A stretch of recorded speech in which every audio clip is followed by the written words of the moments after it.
The Jack Welch Management Institute at Strayer University helps you go from, I know the way, to I've arrived with our top 10 ranked online MBA. Gain skills you can learn today and apply tomorrow. Get ready to go from make it happen to made it happen and keep striving. Visit strayer.edu/Jack Welch MBA to learn more.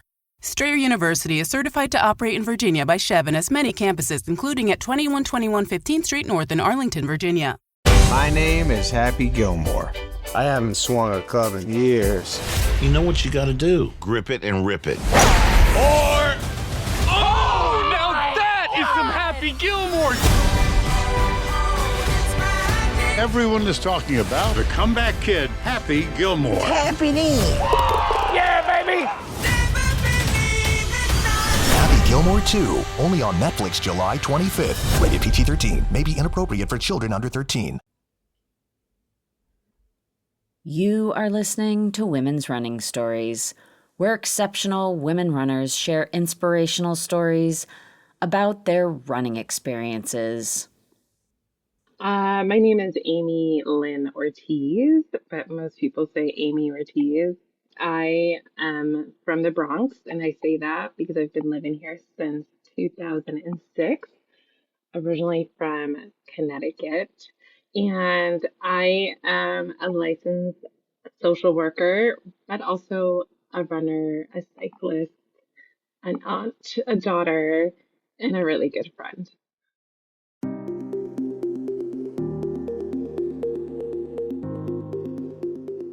Yes, this episode features Amy Ortiz, a runner who, over the past several years, has become a community builder and leader in the running scene, and now she is a coach. And Amy has a particular focus on creating space for women, especially women of color. And this story is about how Amy came to be where she is today in the running world. But before we hear more from Amy, I want to welcome you to Women's Running Stories. I am Cherie Louise Turner. I'm the host and producer of this podcast. Thank you so much for being here. And I do have some news I want to share here up top. I want to tell you about another podcast that I am really excited to be producing. It is coming soon, and it is called Earth Movers with Allison Mariella Desir, Stephanie Flippen, and Verna Nesbigay Volker. And it is a trail podcast reclaiming the narrative. This is the first trail podcast to feature 3 women of color hosting, and it is centering people of color on the trails with stories, experiences, insights, and wisdom for everybody. Yeah, I am super thrilled. Our first episode will be dropping on August 14th. Right now, we do have a Kickstarter campaign going, and there you can pledge your donation. You can learn more about the show. I would also love it if you shared this campaign with other people who you know would be interested. And we also have some great rewards in there. Shout-outs on the podcast, t-shirts, hoodies, a signed copy of Allison Mariella Desir's groundbreaking book, Running Well Black, and all of our eternal gratitude for your support. Yeah, you can help bring this groundbreaking podcast to life. I'm just over the moon to be behind the scenes producing this new show. You can also learn more and keep up with the podcast on Instagram. We are at Earth Movers Podcast. I will, of course, provide links to the Kickstarter and to the Instagram account in the show notes. So thank you. All right, now let's get into Amy's story. So yes, Amy is a runner, and deeply intertwined into her running journey is community building. She's a founder of the all-women's Bronx-based run club, Bronx Femme Run, and she is a pacer with the No Name program.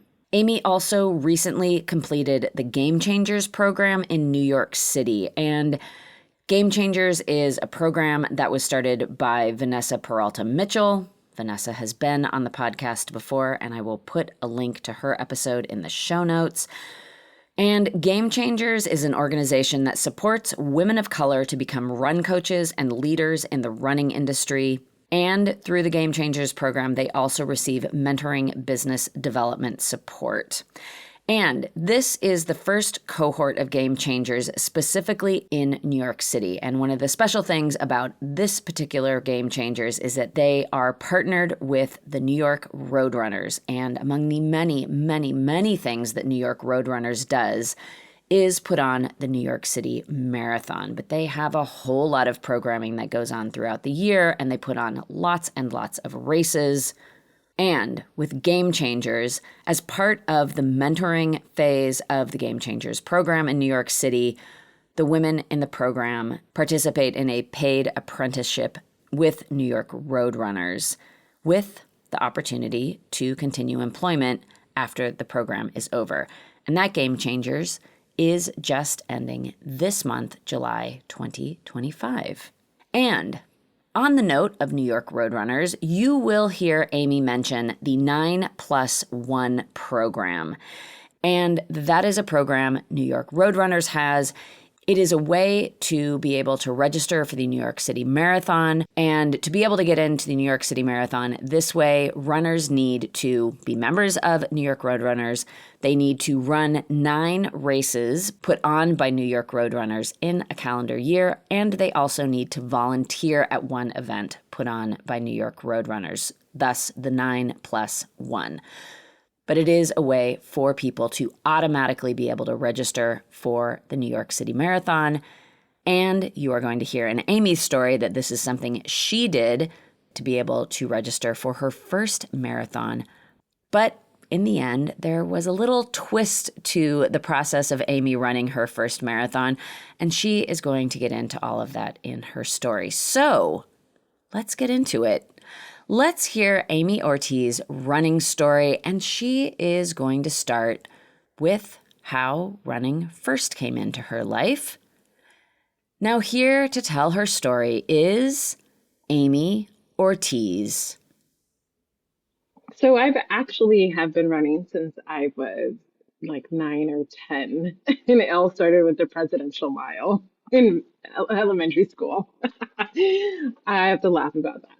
I had a goal. I wanted to like run a mile in under 8:30, and I did it, and it was like my proudest moment at that time, at that age. I didn't run again until high school. I was in track and field. So I was actually a sprinter. So I did the 300, 200, and the 100, and by accident became a shot putter because I had to fill in for someone that wasn't there and got us third place. So that was my thing. And I actually did track and field to stay in shape for soccer. So I was a soccer player in the fall and in the winter. So I would do indoor track and indoor soccer.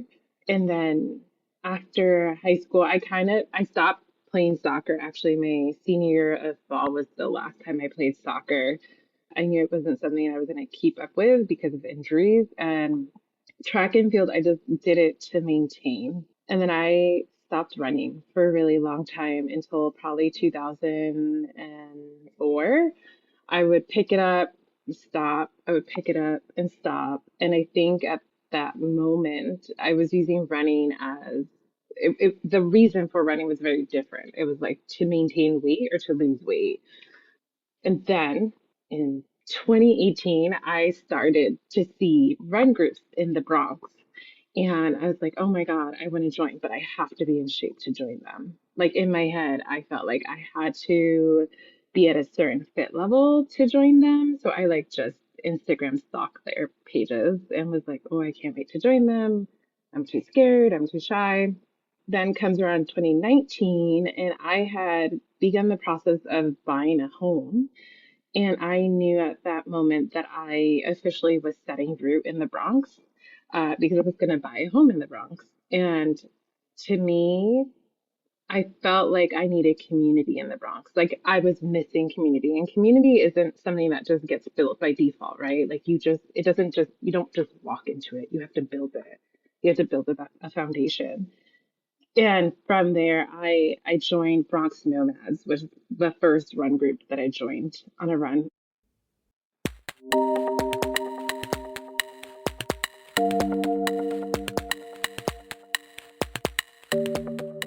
I finally like bit the bullet. I think it was Memorial Day weekend. I had nothing to do. Like I didn't have any plans. When you're buying a home, you're like not spending money. And in my weird mind, I was like, yeah, let's do running because it's free. That's a big lie. That's the biggest lie ever told. So they were not far from my house, which was like another. I had no excuses to not go to the run. It was like literally a 15-minute walk from my house or a 9-minute run. I showed up and I think I was like I definitely did not have the right outfit because it was very hot that day. And I was like, oh my God, I can't believe I'm doing this. I hope I am not like weird and I can talk to people. And like right off the bat, people were like, hey, welcome. Is this your first run? And in that moment, it just felt like it clicked. Like it felt super easy. So I was like, okay, they used to do Saturday runs and they would do Monday night runs. So that was a Saturday. And I was like, okay, I'm going to come Monday. And come Monday, I joined again. And then I was like week by week. And then I started to notice I was a little bit of a workaholic at that moment. I would leave work on time to get home on time to change to make it to the run on time. And in doing that, it opened up the doors to like what else was out there. And it incidentally happened close to Global Running Day, like very close. And so I actually went to that Global Running Day in the Bronx and I met other runners and was like, oh my gosh, this is awesome. Like I was so enamored by it. I was like, oh, I want to like learn more. And at that moment, wasn't so much the running, it was the community.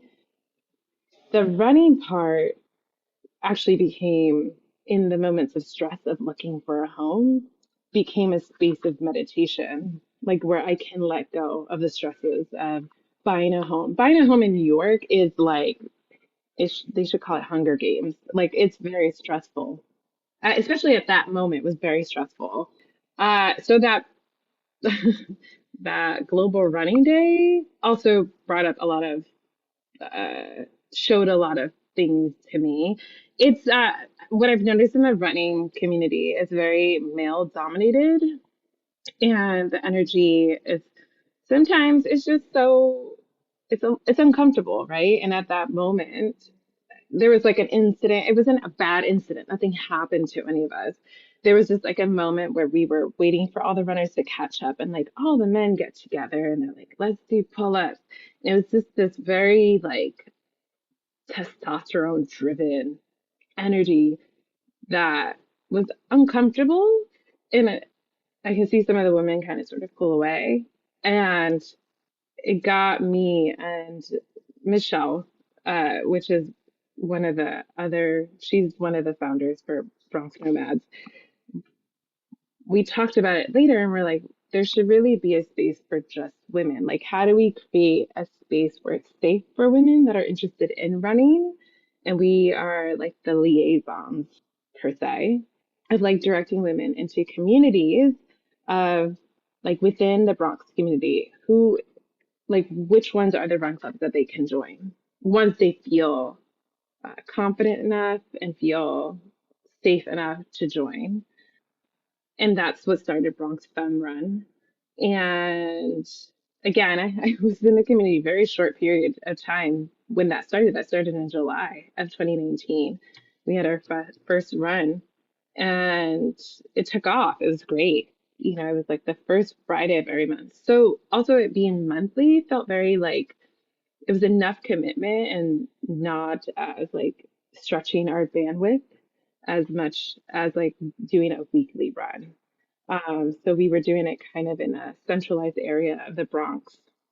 And the idea, again, like it was just to create space of people that were interested in running, hadn't built the confidence to join like a run group. Like for my, I'm going to use myself as an example. It took me almost like a year and a half to join because I was watching through Instagram and some people get in their heads and like the Bronx, you just don't see runners, right? At that moment, you weren't seeing runners. If you saw runners, it was like at the track or specifically at the park. But it wasn't a culture of running that we see now, like this huge explosion. Like, Bronx Soul, Boogie Down Bronx, and a few others helped build this run community where you see runners running the streets. They're running around the block. They're running in different areas. They're not just segregated to just running within a park or a track. So I think that the beauty in Bronx Femme Run was just being among other women identifying individuals where we were all coming together and running through the neighborhoods. And let me tell you, people were breaking their necks to find out who we were. They were like, "Who are you guys? What are you doing?" And we're like, "We're just running." They're like, "But are you training?" We're like, "No, we're just running for our health." And like just showing people that runners come in all different shapes and forms and like different speeds, paces. You don't have to be super fast or uber fast to be a runner. You can be a back of the pack runner. And it was a beautiful thing.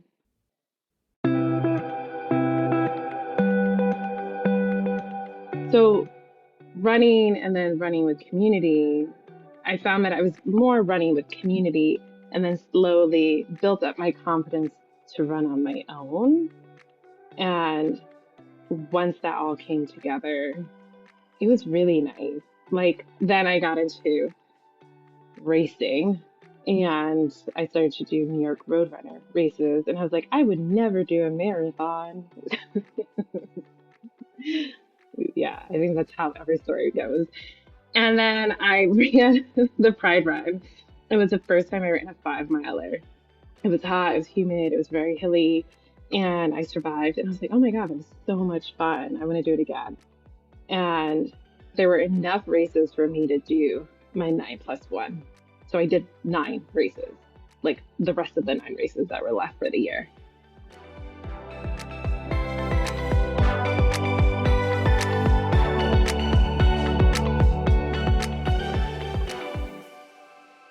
So I moved into my home in February of 2020. And I, again, so new, I had this wild idea for International Women's Day.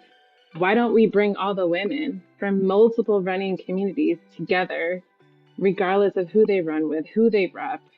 Let's come together, let's connect. And I did that with Allison Desir and Lucy Lopez. Allison is Harlem Run, Lucy is Rue. We run Uptown. And I'm new.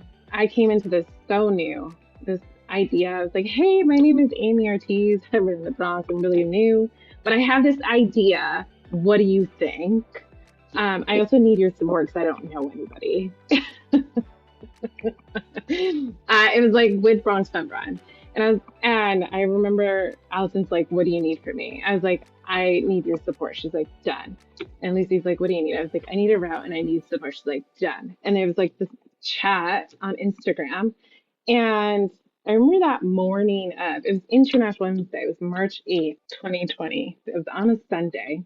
This was actually literally a week before COVID. I remember that morning I got up and I was like, oh man, I don't know who's going to show up. Like I'm not nobody, but I'm like, no one really knows who I am. Like, who's going to show up? And I'm like, I'll be happy if like 20 women show up. I think we had like 150 people there. I had no permit and I was using New York City parks. And I was like, oh, I didn't even think about this until after the fact. We definitely could have gotten a fine, but neither here nor there. And I was like, oh my God. I was like, okay, so Allison, you gonna talk? She's like, no, you're talking. I was like, what? I don't talk. I don't talk. And I remember being really like, no men on this run. I don't want any men on the run. And like a lot of men were like, what can we do? I was like, you can watch our bags, but I don't want you on the run. Like I was like, this is for women only. We need to solidify the relationship of women. We all work in we're very siloed in what we do or what I start to see. And I was like, women can connect and how can we connect? How can we better support ourselves? Like how running is running, and running for women is for me a form of resistance because it's also not safe to run as a woman, you know? And it was important for women to connect because you don't know who's your neighbor. Because we're also like, oh, I'm part of this run group. We're so segregated by default because of who we're repping, which brands we're repping. So that 150 people showed up, we ran. It was absolutely beautiful.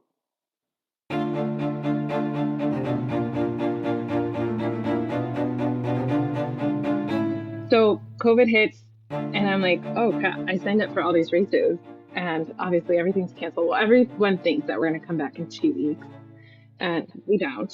So I still run, and then I ran my first half marathon. I had signed up for the women's half from New York Roadrunners, and I had been training, and I was like, I still want to run a half. I've never run a half. I still want to do this. So my friend Nicole was like, I'll join you. Again, it's COVID, so everyone's super cautious. And I was like, all right, we'll both wear our mask and we'll run. And that was really hard, but we did it.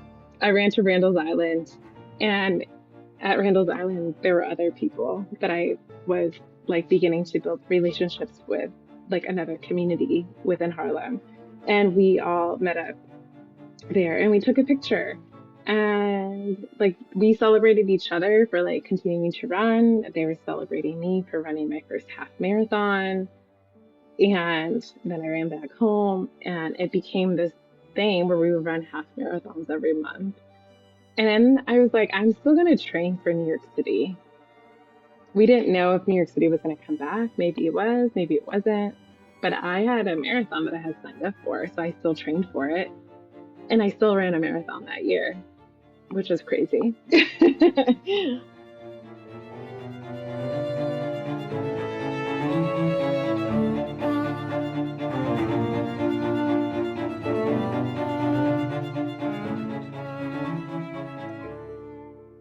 It became a whole thing.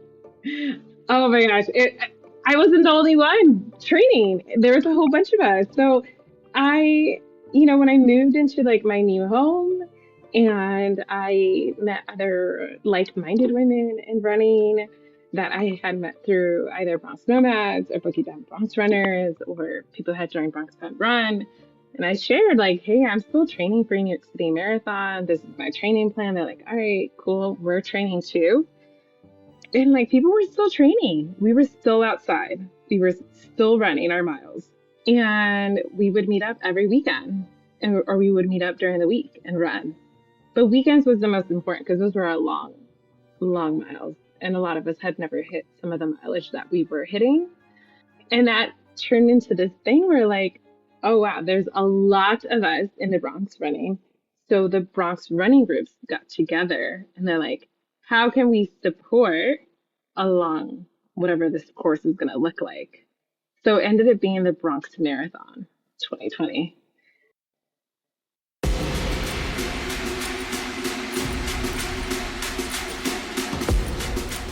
We had a start, which started at Bronx Soul.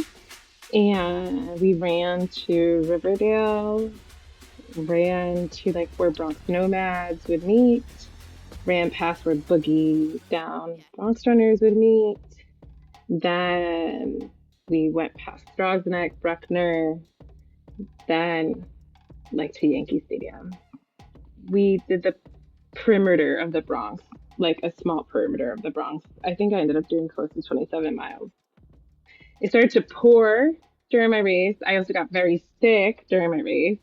A lot of lessons were learned in my first marathon. And I still look at those pictures, and I look at the video of me finishing, and I still cry. It's 5 years later, and it still hits me like, wow. Because the people that were there wanted to be there. You know, like they waited in the rain. They were the people I ran with, but that was the community I was a part of and that I am a part of. And that was all love. That was all support. So there's something beautiful, like to have had like 20, 30 people there just cheering for you so hard in the pouring rain, in the midst of COVID. And there's still like confetti, and they had like a loudspeaker, and you're right by Yankee Stadium. Like, how iconic is that? And despite me getting sick, and I'm still learning, I still have so much to learn about being a runner and like the connection to the body, and not every runner is the same. I'm still so proud of having ran that race. And we all got medals. We paid to have medals. So it's literally the Bronx Marathon 2020. So that's my first official, I call it my first official marathon.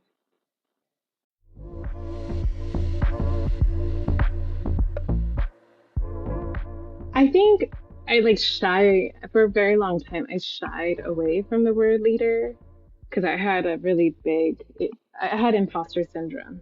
Because I was like, I haven't been in this community long enough. I'm not supported by these big brands. Like, who am I? Like, I'm new. Like, who am I to call myself a leader? But I think it's a natural thing, right? Like, I like to be the quiet giant, making things happen in the background. Like, I'm great at like organizing, and that is my skill. Like, I learned that skill. I've mastered that skill. When I have an idea, I don't let it go. And I figure out, how can I make this come to fruition? Like, how can I make this happen? Who do I need? Leadership is bringing other people in. It's not just about me. Things don't happen if it's just me. I have to have buy-in into all the things that I do, and all the things that I want to do, or all the things that I envision. And I ask for opinion too. And I also identify things that are missing. So I have, sometimes I'm like, yeah, I'm a leader. And sometimes I'm like, no, I'm not a leader. I'm just an organizer. Like, it's hard, right? Like, it's just hard for me to own it. I'm learning to own it now at my age. And it's taken me a very long time to own it. And I am a leader in the sense that I am a pacer for the Lululemon No Name Marathon Training Program. So it's in its 4th year. It was created by Coffee, who is a very big leader in the running community in New York City. And also, I call her Coach Julia. She was a professional athlete for Nike. And they created this program. It's free. It's a free marathon training program supported by Lululemon with pacers, coaches. They have strength training. They have recovery. You get a race day kit. There's talks, right? They bring in professionals that talk about like how do you fuel your body to train for a marathon.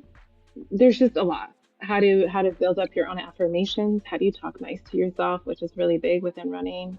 Completely free. And now it's gotten to the point they had 850 applicants and 300 runners got in.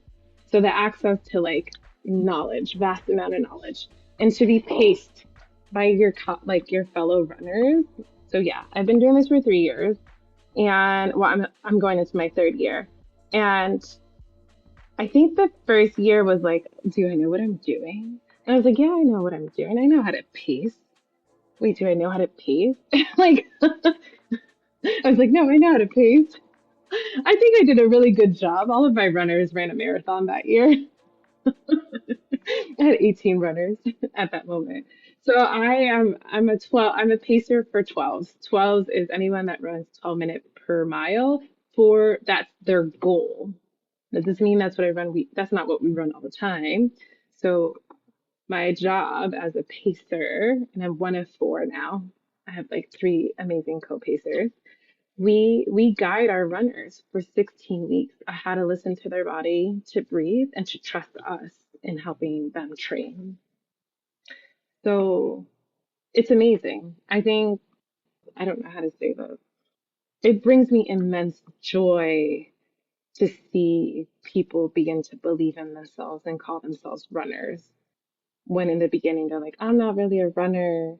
I've never run a marathon. In my head, I'm like, you don't have to run a marathon to call yourself a runner. But also running does something, and like letting people bring down their veil and show like they're like talk about themselves in a very raw way, and building like a safe space for them to do that. And I think that is, as a social worker, right, as someone that my end goal is to be a therapist, which I do on a day-to-day basis in a hospital setting, is to build safe spaces. So it's building safe space within running when running isn't always safe, depending which community you're in.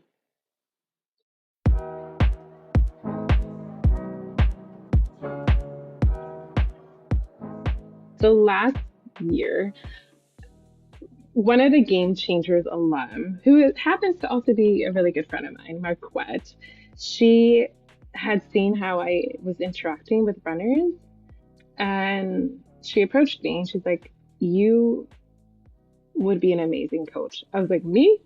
No. She's like, no, you would be an amazing coach. I see how you talk to your runners. I see what you say. I hear what you're saying during the runs. You're natural. Like, you should think about being a coach. I was like, one, it's a very expensive test. And two, like, what do I do after, right? Like, there's no guidance after you take the test. And unfortunately, there aren't a lot of like coaches that look like me, right? Like, I think running has to do a better job at representation of all body types, and also diversity, and having more people of color, specifically Black and Brown women, in these sort of roles. It was a one-time conversation, let it be, didn't think much of it.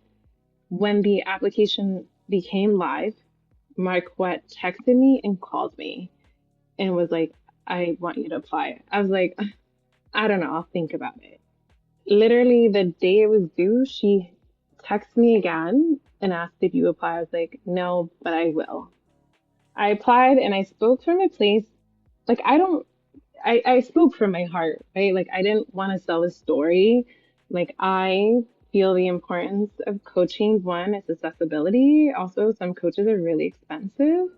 And for me, I like don't want to train marathoners. I would like to train novice runners, like running their first 5K and then their 10K. But I also want to possibly at no cost or like a super nominal fee if I do a business with coaching. But I also wanted to be a coach that like looks like others that don't think of themselves as runners or potentially being runners. And I did the application. I got in. I was like really shocked, honestly, when I got in. I was like, wow, I'm in. Oh my God, this is real. I'm in. And it's been great. I also waited really last minute to do my test because I was freaking out. I am a really bad test taker. I passed with flying colors, and I'm an official coach now and have an amazing mentor, Tony. There's 6 of us in the program for Game Changers for New York City cohort. So we're like the first of its kind as well. So we get to have an apprenticeship with New York Roadrunners. So now I work for New York Roadrunners too as a coach. So that's really awesome. And what I've learned and what I've taken away from this program, I wouldn't have been able to gain it anywhere else. And like the support, and Vanessa's amazing. Like what she's been able to create, and this goal of, again, like having more women of color in these spaces, like it's so needed, so needed. Like even when I go to New York Roadrunners and I do their programming, I do Thursdays, like I yearn to see more people that look like me in that space, in leadership, as coaches. And it's going to happen. I just think that we're lucky that we were part of like the apprenticeship program and have like that accessibility to it now. So I'm interested to see how much it grows next time around.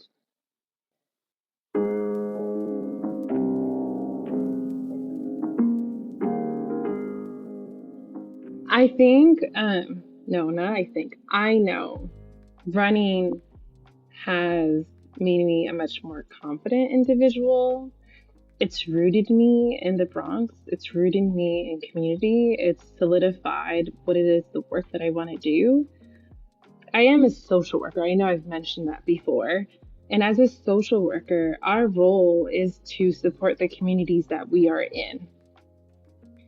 I'm in this community, so how can I better support it? How can I better show people that these things are possible when they don't see it every day? So running is that. I get to show people that running isn't just an exercise you do to lose weight. Running is also super healing, especially for those that are not ready for talk therapy. Like, it's ecotherapy. Go run through a park and see how much better you feel after that run. It's also like, it allows you to let go of whatever fear, anxiety that you're going through, and it makes you more in tune with your body. So I think running, it was like a 360 for me, and like solidifying what it is that I want to do in the community. And it's ever evolving. I'm not stuck on this one idea. I'm always thinking about what's next, what can I do, what's different. And not everything needs to be fixed, right? Like, if a system is working, great. Let's not change it. How can we improve it, or how can we add on to it? But connecting with the people in my own backyard has been the most important thing, and it's rooted me here. Like, this is home now. And it's interesting that like running was a way for me to like get away from the stresses of buying a home. And it opened up so many doors for me that I didn't think was possible.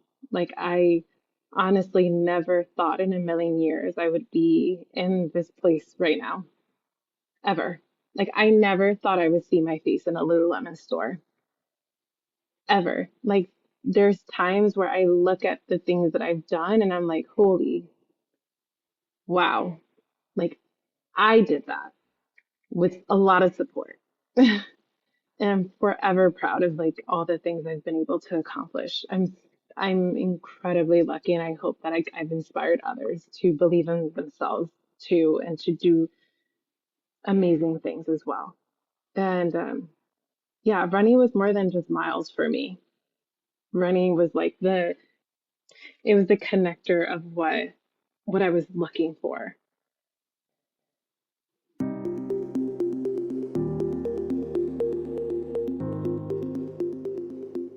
Running is more than miles. It is a connector. I just love that. Yeah, running is, on one hand, about putting one foot in front of the other, and it is so much more. And that does bring us to the end of Amy Ortiz's running story on the podcast. Thank you so much, Amy, for coming on Women's Running Stories and sharing your journey. And thank you for all you do in the running community, and also congratulations on completing the Game Changers program and becoming a coach. Yeah, congratulations. Amy also continues to go after big goals in her own running. She is currently training to run her very first ultra, the JFK 50 miler, and that is coming up at the end of November. Good luck, Amy. I wish you an incredible race. And of course, you can join me in keeping up with Amy. I will link to how you can follow her on social media in the show notes. Also, look to the show notes for how you can keep up with the Earth Movers podcast and how you can find our Kickstarter. That is going to do it for me for this episode. I am Cherie Louise Turner. I am the host and producer of Women's Running Stories. Thank you again so much for being here. And until next week, I do wish you healthy, joyful, fulfilling strides forward. Women's Running.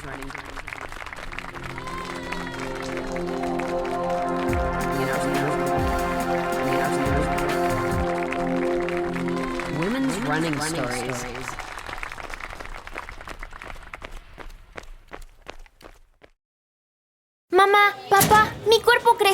ritmo alarmante y la ropa que me compren ahora me quedará muy pequeña muy pronto. Pero su billetera no tiene que sufrir por la moda con los precios bajos de la vuelta a clases de Amazon. Amazon, gasta menos, sonríe más. Tipping culture is out of control. Yesterday, I tipped someone just for handing me a napkin. So when Hotels.com gives me up to 20% off for being a member, I finally get tipped. And you know what? It feels good. Hotels.com. Members save up to 20% off at hundreds of thousands of hotels.